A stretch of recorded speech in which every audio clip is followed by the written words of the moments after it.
दोस्तों English for communication BT 103 में जो यूनिट 4 का आज हम जो है 2 सवालों को कवर करेंगे जो कि 14 मार्क्स का होगा।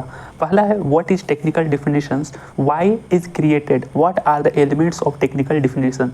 तो मैंने RGPP के PYQ में देखा था तो ये सवाल था जो कि रिसेंटली ईयर का ही था। और दूसरा जो है one of the most important technical description, ठीक है। और ये जो सवाल है ना हमेशा आता ही आता है, तो दोनों 7 टोटल 14 मार्क्स के हुए, ठीक है, जो बहुत इंपॉर्टेंट है। तो चलिए हम टेक्निकल डिफिनीशंस को पहले देखते हैं। टेक्निकल डिफिनीशन क्या है और ये क्यों क्रिएट करते हैं और इसके एलिमेंट्स क्या क्या हैं, चलिए देखते हैं। A technical definition is a clear and precise explanation of technical terms और concepts used in a specific field like engineering, science और टेक्नोलॉजी। तो जो ये स्पेसिफिक फील्ड है ना, इंजीनियरिंग, साइंस और टेक्नोलॉजी, से कोई भी हम एक टेक्निकल टर्म्स ले लें, अगर उसको हम एक क्लियर और प्रिसाइज तरीके से एक्सप्लेन करें ना, तो वो टेक्निकल डिफिनीशन के अंतर्गत आता है। एक और बात, टेक्निकल डिफिनीशन और टेक्निकल डिस्क्रिप्शन में भी अंतर ऐसे पूछ सकता है, डिफरेंसेस क्या है। तो खैर अगर आप दोनों समझ जाओगे तो लिख लोगे। तो ये जो होता है ना, सिर्फ आपको एक डिफिनीशन देता है शॉर्ट और ब्रीफ में किसी भी टेक्निकल टर्म्स में। It is use to introduce the vocabulary in a specific field so that professional and और students can understand and use the terms correctly in communication. तो टेक्निकल डिफिनीशन बेसिकली कोई भी technical terms होता है ना, उसको आपको सिर्फ इंट्रोड्यूस करवाता है, आप सिर्फ उसे इंट्रोड्यूस कर पाते हैं ताकि उसके अंदर जो भी एक सरफेस लेवल के जो कम्युनिकेशंस होते हैं वो लोग आपसी में कर पाएँ, ठीक है ना। तो introduce the vocabulary in a specific field so that professional और student can understand and use the terms correctly in a communication, ठीक है ना। तो ये डिफिनीशन बेस्ड होता है। लेकिन अगर आपका टेक्निकल जो डिस्क्रिप्शन होता है ना, वो किसी भी टर्म्स होते हैं ना, जैसे कि रिलेटेड हो इंजीनियरिंग, साइंस और टेक्नोलॉजी से, तो उसके डिटेल में वो एक्सप्लेन करता है, उसके पार्ट्स क्या है, उसके स्पेसिफिक डेटा साइज क्या है, उसके कंस्ट्रक्शन क्या है, अभी उसको हम देखेंगे। लेकिन टेक्निकल डिफिनेशंस का ये 2 इंट्रोडक्शन पार्ट या बोले आप डिफिनेशन ही है, ध्यान से देखना कैसे लिखना है। देखिए why is technical definition created, या फिर इसका पर्पस क्या होता है, टू अवॉइड कन्फ्यूजन, ठीक है। It helps readers to understand any complex topic या टर्म्स इजिली, ठीक है, टॉपिक्स या टर्म को इजिली समझ सके। टू इंश्योर एक्यूरेसी, हाँ, कि कोई भी टर्म्स अगर हम इंजीनियरिंग, साइंस और टेक्नोलॉजी के फील्ड्स में ले रहे हैं, कोई भी टर्म्स को, उसमें हम एक करेक्ट इन्फॉर्मेशन आपको बताए। तो ensure accuracy, it clarifies the exact meaning of terms और कॉन्सेप्ट्स, वो उसको एग्जैक्ट मीनिंग बताता है टेक्निकल डिफिनेशन किसी भी टर्म्स का, ठीक है ना। ये पॉइंट्स बहुत इंपॉर्टेंट है, बाकी सारी चीज़ें आप अपने से लिख लोगे, आई नो। तीसरा क्या है, स्पेशलाइज्ड नॉलेज, यहाँ इट इंट्रोड्यूस द वोकेबलरी और specific terms to a particular field. तो ठीक है, टेक्निकल डिफिनेशन में हमने अभी 3 पर्पस देखे। चौथा क्या है, clarity and precision, it explains complex technical terms in a simple, precisely and understandable language, बिल्कुल। पांचवा क्या है, to improve communication, it makes technical discussions more effective and error free. हाँ, अगर कोई टेक्निकल टर्म्स जैसे हमने ले लिए तो उसके बीच एक कम्युनिकेशन तो बना सके ना, एक अच्छा कम्युनिकेशन रहे, कुछ शब्द हमारे पास रहे, कुछ वोकेबलरी रहे, ताकि हम उस टर्म्स के बारे में एक अच्छा इफेक्टिव कम्युनिकेशन कर पाएँ। उसके बाद है consistency, it ensure that everyone can use the same terminology which is crucial for further research and development। तो आपने किसी टर्म्स का टेक्निकल डिफिनेशन बनाया तो वो उस डिफिनेशन को, मतलब कि टेक्निकल डिफिनेशन बनाया, उसको हम फर्दर किसी भी रिसर्च या डेवलपमेंट में उसको यूज कर सकते हैं। तो एक तरीके से चैन बन गई ना, इन्फॉर्मेशन और गैदर होते गए और गैदर होते गए, तो इस तरीके से कंसिस्टेंसी बनी रही, ठीक है ना। तो ये कुछ why is technical definition created, ये ध्यान में रखना, ठीक है। कुछ 5-6 पॉइंट्स है, आप ध्यान में रखना। एलिमेंट्स क्या है टेक्निकल डिफिनेशन के, मतलब कि क्या क्या मेन पॉइंट हम टेक्निकल डिफिनेशन में लिखते हैं। तो सबसे पहले एक टर्म को डिफाइन करते हैं, it is the specific term और कंसेप्ट टू बी डिफाइंड, जब टेक्निकल डिफिनेशन हम लिखते हैं। तो दूसरा है क्लास, एक category, it is the general category in which the term belongs. तो एक क्लास डिफाइन करते हैं जो कि ब्रॉडर टर्म्स होता है, या फिर जनरल कैटेगरी होता है जिसमें जो टर्म्स बिलोंग करता है जिस टर्म से, ठीक है। तो क्लास और कैटेगरी दूसरा हो गया। तीसरा हमारा होता है distinguishing characteristics, the unique characteristic that make it different from others in the same category. तो जो हम टर्म को डिफाइन करते हैं उसकी एक यूनिक कैरेक्टरिस्टिक्स क्या है, वो भी हमको डिफाइन करना होता है। एक यूनिक, जैसे कि आपने किसी टर्म्स को बनाया, मतलब किसी टर्म का टेक्निकल डिफिनेशन लिखा, तो जो टर्म अगर किसी स्पेसिफिक फील्ड के उसी क्लास या कैटेगरी में बिलोंग करता है तो वो एक स्टैंड आउट कैसे करेगा, डिस्टिंग्विशिंग कैरेक्टरिस्टिक्स हो उसमें, ठीक है। खैर ये इंपॉर्टेंट 4 पॉइंट है, 4 पॉइंट्स को पहले आप याद कर लेना। चौथा क्या है, context of use, where and how the definition of a specific term applies, ठीक है ना। तो इन सभी 4 एलिमेंट्स को ध्यान में रखकर हम टेक्निकल डिफिनेशंस को लिखते हैं, जो कि क्या है, टर्म, क्लास या कैटेगरी, डिस्टिंग्विशिंग कैरेक्टरिस्टिक्स, फिर कंटेक्स्ट ऑफ यूज। मेनली जो है ना, मेनली आपका 3 होता है, ठीक है। अगर मैं मतलब मैंने जो देखा था सिलेबस में और गूगल करके भी देखा, तो मेनली 3 ही थे और लास्ट में था चौथा कंटेक्स्ट ऑफ यूज, जो कि ध्यान में रखना, ठीक है। तो ये टेक्निकल डिफिनेशन रहा, ठीक है। ये इसकी थोड़ी कम चांसेस होती है पूछने की, लेकिन टेक्निकल जो डिस्क्रिप्शन है ना, डिस्क्रिप्शन ये बहुत इंपॉर्टेंट है। हालांकि ये PYQ में पूछा था, आई थिंक 1 या 2 बार पूछा होगा, तो इसको मैंने कवर कर दिया। देखिए, अब टेक्निकल डिस्क्रिप्शन में ये मोस्ट VVI है, जो हमेशा आता ही आता है, ठीक है। इस पर आपको टेक्निकल एक डिस्क्रिप्शन लिखना होता है, या तो लेथ मशीन पर लिख दो, या फिर आप सोलर कुकर पर लिख दो, या फिर सोलर सेल पर लिख दो। हमारे सिलेबस में ऑलमोस्ट ये 3 होते हैं, तो हमने एक सोलर कुकर पर लिया है। सबसे पहले देखिए अभी टेक्निकल डिस्क्रिप्शन होता क्या है। A technical description is a detail explanation of an object, process या सिस्टम। किसी भी ऑब्जेक्ट को, किसी भी प्रोसेस को, किसी भी सिस्टम को एक डिटेल में एक्सप्लेनेशन करता है, जबकि आपका टेक्निकल डिफिनीशन था ना, वो प्रिसाइजली करता था, वो क्लियर और प्रिसाइज वे में करता था एक्सप्लेनेशन। ये पूरे डिटेल में करता है।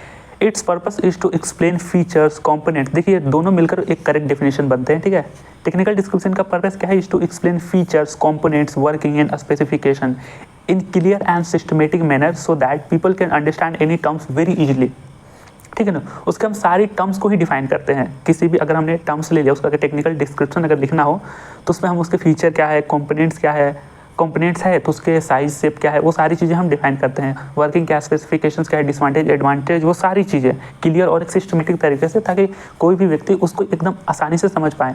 देखिए फीचर्स ऑफ टेक्निकल डिस्क्रिप्शन क्या है। फीचर्स का मतलब होता है उसकी प्रॉपर्टी क्या है। तो सबसे पहले देखिए टेक्निकल डिस्क्रिप्शन लिखने से हमें तो क्लैरिटी मिलती है। Information is presented clear, simple and to the point होता है। उसके बाद objectivity, description is factual, unbiased and avoids personal opinion.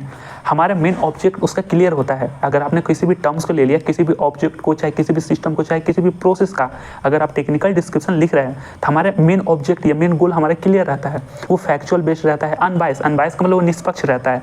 उसमें हम कोई भी अपना पर्सनल ओपिनियन नहीं देते, चाहे लोगों के पर्सनल ओपिनियन को ऐड नहीं करते। स्पेसिफिक डिटेल्स में देखिए, it includes exact measurements, material, shape and size, capacity, colour, ETC, कोई भी हो गया, ठीक है ना। जैसे कि अगर मैं सोलर कुकर ही ले लूँ तो उसका स्पेसिफिक डिटेल्स हम सारी चीज़ों को लिखेंगे। उसके मतलब कि कितनी मेजरमेंट्स, उसकी लेंथ है, हाइट क्या है, क्या कैसे मटेरियल उसमें यूज किया गया है, उसकी शेप साइज क्या है, ठीक है। तो ये सारे इसके फीचर है। उसके बाद लॉजिकल ऑर्डर में भी हम चलते हैं। Details are given in sequence. तो शुरू में क्या होता है, शुरू में हम एक इंट्रोडक्शन देते हैं, फिर उसके डायग्राम बनाते हैं, फिर पार्ट को एक्सप्लेन करते हैं। ये एक लॉजिकल ऑर्डर में चलते हैं ना। ऐसे नहीं कि शुरू में उसकी प्रॉपर्टी, एडवांटेज लिख दिया, नीचे जाकर हम उसका इंट्रोडक्शन लिख रहे हैं। तो टेक्निकल डिस्क्रिप्शन एक ऑर्डर में होता है, सीक्वेंस में होता है। पांचों का है, use of diagram if required. हाँ, डायग्राम जरूरी है कि diagrams, tables, sketches are often added for more better clarity, ठीक है। ये एड है, ठीक है, are open add for more better clarity. तो ये 5 आप ध्यान में रखना। फीचर मतलब कि उसकी प्रॉपर्टी क्या है टेक्निकल डिस्क्रिप्शन की। यहाँ पे ना हम थोड़े स्ट्रक्चर की बात करते हैं। टेक्निकल डिस्क्रिप्शन के स्ट्रक्चर होते क्या है। स्ट्रक्चर मतलब कि क्या क्या एलिमेंट्स हमको डिफाइन करना रहता है। तो देखिए हमने कुछ टर्म्स लिए हैं, फिर उसके बाद डिस्क्रिप्शन हम करना है। सबसे पहले हम एक टाइटल लेंगे, जैसे कि सोलर कुकर चाहे लेथ मशीन हो गया, उसका हमें एक टाइटल लेना पड़ेगा। तो टाइटल ले लिया। टाइटल में देखिए नेम ऑफ ऑब्जेक्ट। दूसरे में हम उसके इंट्रोडक्शन लिखेंगे, यानी ओवरव्यू एंड पर्पस को डिफाइन करेंगे। तीसरे में देखिए ये भी एक सीक्वेंस में है, तो इसको आपको सीक्वेंस में याद करना होगा। जो भी स्ट्रक्चर होंगे ना, कोई भी लेटर हो गया, कोई भी टेक्निकल डेफिनेशन हो गया, ईमेल हो गया, उन सबका एक सीक्वेंस होता है ना, तो आपको सीक्वेंस पता होना चाहिए। तीसरा है हम पार्ट्स या कंपोनेंट्स को डिफाइन करेंगे, यानी डिस्क्रिप्शन ऑफ ईच पार्ट, ठीक है। उसके बाद डायग्राम बनाएंगे, make diagram of all parts.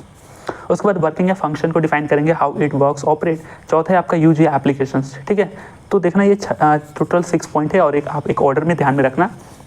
Example में तो जब भी 7 मार्क्स का सवाल है ना टेक्निकल डिस्क्रिप्शन, तो हमें एक एग्जाम्पल देना होता है। तो यहाँ पर मैंने एग्जाम्पल सोलर कुकर लिया है। आई होप कि अगर टेक्निकल डिस्क्रिप्शन आए तो मैंने एक एग्जाम्पल लिया सोलर कुकर पर।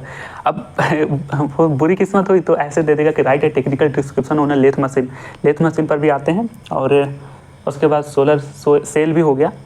खैर हमने टेक्निकल डिस्क्रिप्शन का एक एग्जाम्पल लिया है सोलर कुकर। आपको इस सवाल को बहुत अच्छे से करना है, ठीक है ना। यहाँ पे देखिए सोलर कुकर का सबसे पहले इंट्रोडक्शन देखते हैं।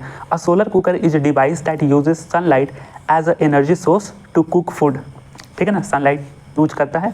It doesn't need any conventional fuels like gas, wood और electricity. It is an eco friendly and cost effective method of cooking, ठीक है। तो ये डिफिनीशन बहुत ही सिंपल है, समझ में भी आ रहा है, तो मैं सिर्फ पढ़ते चला जा रहा हूँ। ठीक है, इंट्रोडक्शन में आप उसके लिख देना है सोलर कुकर में। अगर देखिए पार्ट्स ऑफ सोलर कुकर क्या है, तो सबसे पहले एक रिफ्लेक्टर होता है, रिफ्लेक्टर के बाद आपका आता है कुकिंग बॉक्स, उसके बाद ग्लास कवर होता है, फिर उसके बाद कुकिंग कंटेनर होता है। तो ये एक सोलर कुकर का डायग्राम होता है जो आप एक दो बार प्रैक्टिस करके ज़रूर देख लेना। मैंने यहाँ पे रिफ्लेक्टर को दिखाता हूँ, एक सेकेंड। देखिए ये रहा आपका रिफ्लेक्टर। सबसे पहले ना इस तरीके से एक स्क्वायर शेप बना दें थोड़े तिरछे में, और इसके अंदर भी एक यहाँ पे वेसल है, वेसल मतलब कि बर्तन है, उसके ऊपर खाना रखा है, कंटेनर, खाना पक रहा है हीट से एब्जॉर्ब करके। तो रिफ्लेक्टर क्या है, यहाँ से लाइट आ रहा है, सन के लाइट को रिफ्लेक्ट कर रहा है, फिर इस पर पहुँचा रहा है ग्लास कवर पे। और कुकिंग बॉक्स क्या है, कुकिंग बॉक्स जो हमारा मेन बॉक्स है, इसके अंदर जो वेसल रखा है। ठीक है, सारे टर्म्स को भी देखेंगे, जिसको ब्लैक कलर से हम कलर करते हैं। उसके बाद जो कुकिंग बॉक्स है उसके ऊपर देखा ना हमारा कंटेनर है, जिसपे having cook to be cooked, मतलब हैविंग यहाँ पे फूड होगा, यार मैं गलती लिख दिया हूँ, sorry, having food to be cooked. और यहाँ पे एक इनर मेटल बॉक्स है जो कि इसको बोलते हैं। और ग्लास कवर ये रहा, ग्लास कवर क्या करता है, जो सन से जो रिफ्लेक्टर से जो लाइट आता है ना, लाइट को एब्जॉर्ब करके नीचे डाल देता है, और जो हीट आता है वो ग्लास कवर से बाहर नहीं जाता है, यानी कि हीट इसके अंदर ट्रैप हो जाता है। तो सबको एक बार देखते हैं, आप सारे पार्ट्स को ध्यान में रखना। ये रिफ्लेक्टर हो गया, ये इनर मेटल बॉक्स हो गया, उसके बाद ये ग्लास कवर, ये इनर मेटल बॉक्स है ना, इसके ठीक जस्ट यहाँ पे एक ग्लास कवर है। यहाँ से देखिए ये वेसल है, खाना पक रहा है हमारा, और ये आउटर वुडन बॉक्स है ये। तो सबसे पहले रिफ्लेक्टर को देखते हैं। रिफ्लेक्टर क्या है, पार्ट्स ऑफ सोलर सेल में, सॉरी सोलर कुकर है, कुकर है, सेल नहीं है, कुकर है। रिफ्लेक्टर क्या है, अ प्लेन और curved mirror use to focus sunlight into cooking area, it increases intensity. देखना थोड़ी सी वर्ड मीनिंग यहाँ पे मैंने गड़बड़ कर दी, अब सही हो गई है, इट इंक्रीजेज इंटेंसिटी। ठीक है, तो यहाँ पे देखना रिफ्लेक्टर क्या है, जो सनलाइट को रिफ्लेक्ट करता है और उसकी इंटेंसिटी को बढ़ाता है। ठीक है, कुकिंग बॉक्स में देखिए ये रहा आपका cooking box. It is a main box made of insulated metal या फिर वुड। तो जो आपका आउटर वुडन बॉक्स है ना, इसी को ही हम कुकिंग बॉक्स बोलते हैं। Where cooking vessel is placed, cooking box में ही हमारा थैला वेसल है जिसमें खाना पक रहा है। It is painted in black colour from inside to absorb maximum heat. इसको भी ब्लैक कलर से पेंट करते हैं ताकि मैक्सिमम हीट को एब्जॉर्ब कर सके। अब ग्लास कवर को देखें, चाहे ग्लास कवर सीट को देखें, it is transparent glass seat cover that allows enter the sunlight and but heat traps. ठीक है, सनलाइट को तो ये इंटर करने देता है, लेकिन हीट जो है उसके अंदर ट्रैप रहने दे देता है। ठीक है, inside it, but heat traps inside it creates a green house effect, जिसके अंदर ग्रीन हाउस इफेक्ट क्रिएट हो जाता है। तो देखा अपने ग्लास कवर क्या करता है। उसके बाद देखिए कुकिंग कंटेनर, जो कि चौथा पॉइंट है, usually made of aluminium and painted black colour so that absorb maximum heat. तो ये जो कुकिंग कंटेनर है ना, यही इस मतलब कुकिंग कंटेनर के ही अंदर वेसल है, और कुकिंग कंटेनर के बाहर दिखना ये बाहर वाला आउटर वुडन बॉक्स है जिसको कुकिंग बॉक्स बोलते हैं। ठीक है ना, तो इन दोनों में आप कंफ्यूज मत हो ना। कुकिंग बॉक्स जो बाहर से है सबसे आउटर होता है, और जो कुकिंग कंटेनर है ये इनर वाला बात बोला जा रहा है कि usually made of aluminium and painted black colour so that it absorb maximum heat. और इसी कुकिंग कंटेनर के अंदर हमारा जो है वेसल है खाना बनने का, container having to be cooked. तो ये डायग्राम आप एक बार प्रैक्टिस कर लेना। ठीक है, यहाँ पे देखना, तो हमने डायग्राम देख लिया। पहले में हमने टाइटल के बाद इंट्रोडक्शन के बाद हमने पार्ट्स ऑफ सोलर कुकर देख लिया, उसके बाद डायग्राम को भी देख लिया। अब वर्किंग प्रिंसिपल और उसका यूजेस एप्लीकेशन को देखेंगे। तो देखना आपको सोलर कुकर के बारे में यहाँ पर थोड़ी पीएचडी करनी पड़ेगी, क्योंकि टेक्निकल डिस्क्रिप्शन है तो हमें डिटेल एक्सप्लेनेशन देने होंगे ना। वर्किंग प्रिंसिपल क्या है, when sunlight focus into the cooking vessel by the reflector the dark coloured vessel absorb sunlight. तो जितने कंटेनर के अंदर जो डार्क कलर जो वेसल थे वो सनलाइट को एब्जॉर्ब करेंगे and convert into heat. The heat is trapped glass cover, hence the food is vessel is heated bye एब्जॉर्बेड heat, दस कुकिंग स्टार्टेड। ठीक है, तो ये इसका वर्किंग प्रिंसिपल है, आप ध्यान में रखना। उसके बाद इसके टाइप्स देखिए, तो मेनली दो टाइप्स है, बॉक्स टाइप कुकर, उसके बाद पैराबोलिक सोलर कुकर। उसके बाद यहाँ पे थोड़े से एडवांटेज देख लेना, इको फ्रेंडली होता है, नो फ्यूल कॉस्ट है, safe and easy to operate है। और उसके बाद एडवांटेज के बाद यहाँ पे आप ड्रॉबैक देख लो, चाहे डिसएडवांटेज देखिए आप यहाँ पे, वर्क ओनली डायरेक्ट सनलाइट, ये इसका ड्रॉबैक है। उसके बाद स्लो कुकिंग स्पीड होता है। कंक्लूजन आपको लिखना होता है, देखा कंक्लूजन आपको लिखना है, क्योंकि देखिए इसका स्ट्रक्चर ऑफ टेक्निकल डिस्क्रिप्शन में लास्ट हमारा छठा पॉइंट था यूज एप्लीकेशन, और इसके नीचे भी होता है कंक्लूजन भी होता है, या फिर यूज एप्लीकेशन को ही आप कंक्लूजन बोल सकते हो। तो कंक्लूजन में देखिए, अ solar cooker is a simple pollution free and energy saving device that uses renewable solar energy for cooking food. ठीक है ना, तो इस तरीके से ये सवाल आप देख लेना, एक दो बार आप पढ़ लेना। टेक्निकल डिस्क्रिप्शन क्या है, जो कि बहुत इंपॉर्टेंट सवाल है। ठीक है, तो आई होप इसमें आपको थोड़ा सा डाउट ना रहा हो। इसी के साथ अगली वीडियो में आपसे मुलाकात होगी। धन्यवाद for watching this video. Bye.